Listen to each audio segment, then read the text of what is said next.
I am Terri Reed, and I'm the Senior Vice President for Entrepreneurial Development at the El Paso Hispanic Chamber. I've been there for almost 19 years.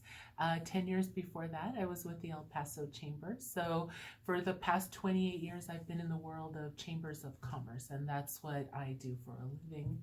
I was not born in El Paso. I was born in Las Cruces, New Mexico, and got here as quickly as I could. So I was about 10 when I moved to El Paso with my family. I'm the oldest of three. I have a brother who's 11 months younger than me, and I have a sister that's almost 4 years younger than me. I'm married to the love of my life, and we have two sons, Jordan, who's 28. He's a firefighter here in El Paso. And our youngest son, Tommy, is 21, just turned 21, and he is off trying to find himself and what he's going to do in his life. So he checks in with us every weekend and lets us know that he's doing okay. I am a very excited and happy grandmother. I have two grandchildren. My Chase, he's 5, and baby Emmett is 6 months old now. So very excited to be a grandma and loving that part of my life. It's very different from being a parent.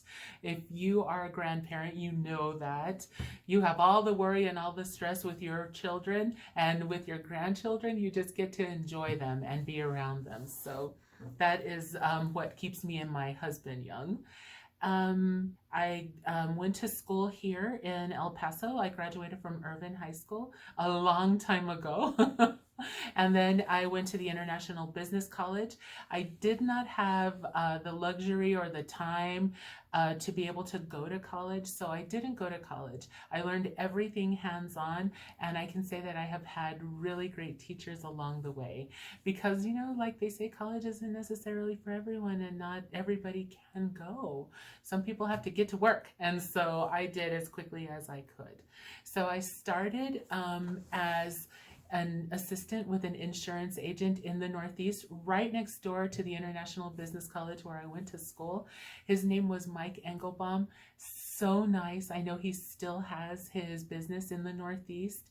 Great family, and he was just a great teacher of really everything customer service and how to be responsive to your people and let them know that you care. And so again, I've been very lucky.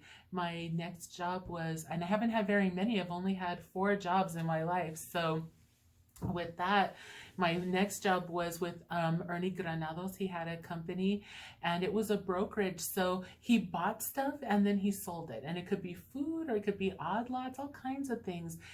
But he was a wonderful teacher as well in presentation and how are you going to go about doing things, and really respond to people if they ask you, and this is how things should look. Like, he was just a great salesperson, but he was also such a great guy. I liked him so much. Right. And then I went into the world of nonprofits, right? So I worked with the Heart Association for a little while, and then moved right into the chamber.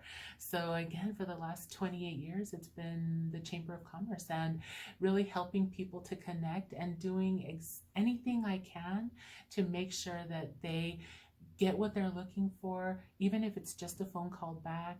Be a listening ear if that's what they're needing, connecting them to something that they need to either open their doors or keep their doors open. So I don't have a whole lot of time to be a part of a lot of associations, but I manage another association.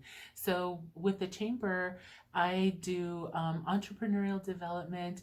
Me and Mary have been a team for a very long time. Mary Aldiz is the director of our Women's Center.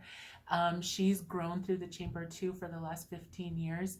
So we take care of the entrepreneurial side, and we have staff of business specialists. But on the side, I manage the 8A Government Contractors Association. So those are a group of contractors that are state, local, federal, and they take up a lot of my extra time. So the advice that I would give my 17-year-old self: maybe enjoy the ride a little bit more. You know, don't be so worried about everything. I had a lot of responsibility very young in my life and with my siblings and with my family.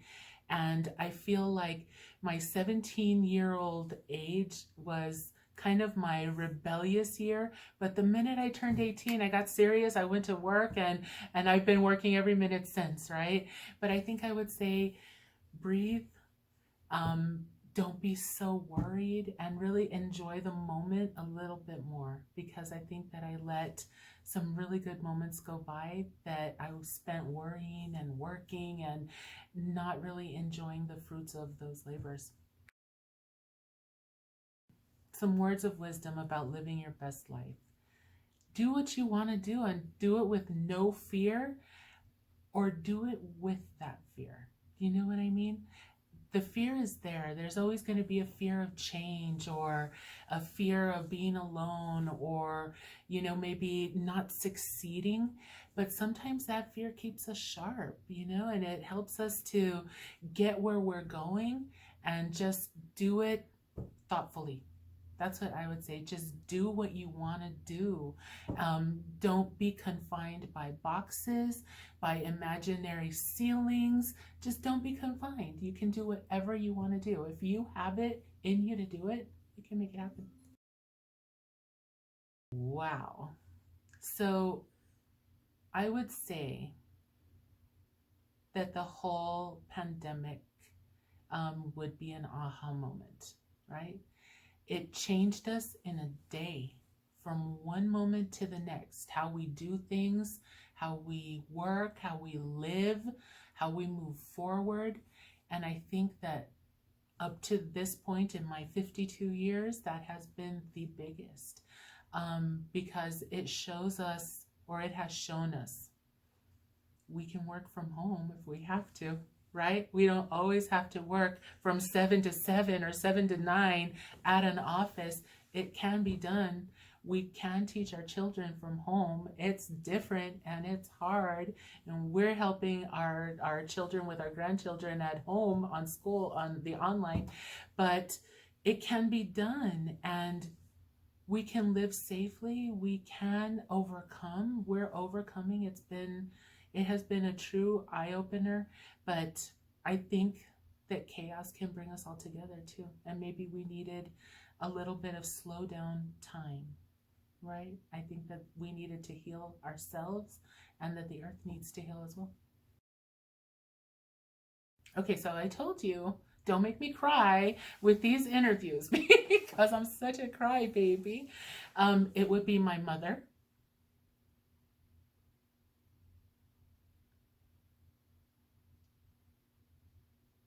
And that's it. It would be her.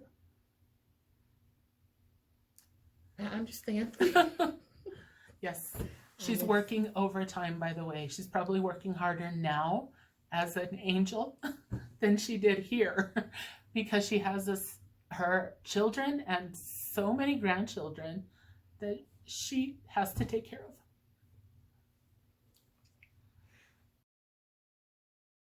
of. Accomplish or witness? Well, I definitely want to see my 21-year-old find himself. I hope to see him married or with a partner that makes him happy, that I know that he's okay and taken care of. I want to see my grandchildren grow and be happy and not be afraid. And I want me and my husband to ride off into the sunset, knowing that our kids can take care of themselves and that they are going to be a-okay. Oh, let's see, where would I like to visit? So I don't like to fly, and I don't like to fly anywhere over water, so it wouldn't be Hawaii for sure. I love Seattle. I've been there once for a training trip, and I've always wanted to just take my family and let them see it. It has such a different feel. We live in the desert, so being around water and being around rain a lot, I think would be so fantastic, because it would be such a change of pace. So I'm not going to go anywhere super fancy. I'm going to go somewhere really nice, Seattle, and hopefully my family can go with me and enjoy it too. a quote that inspires me is, "Be not afraid."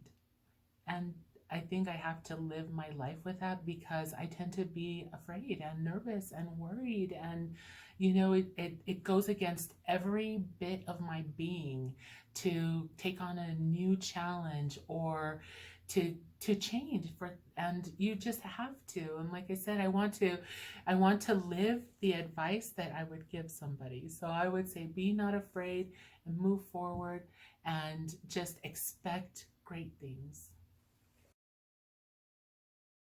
So on my reading list would be anything Stephen King or anything Dean Koontz.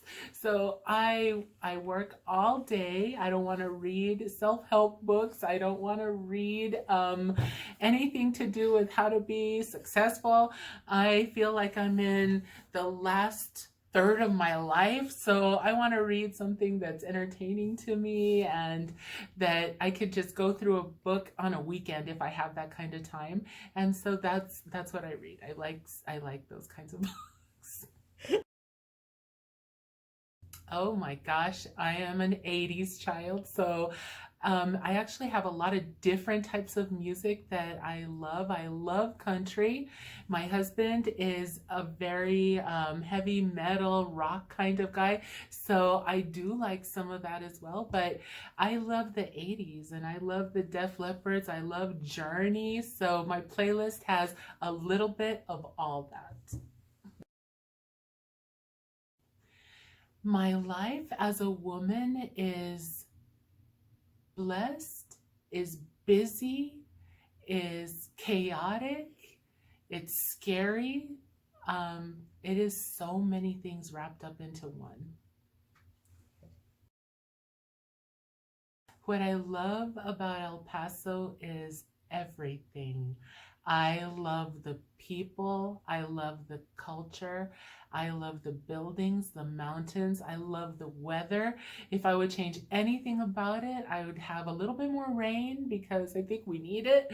But I love everything about El Paso. It's where I have chosen to stay. It's where I've raised my children. It's where my grandchildren are. So I love everything about El Paso.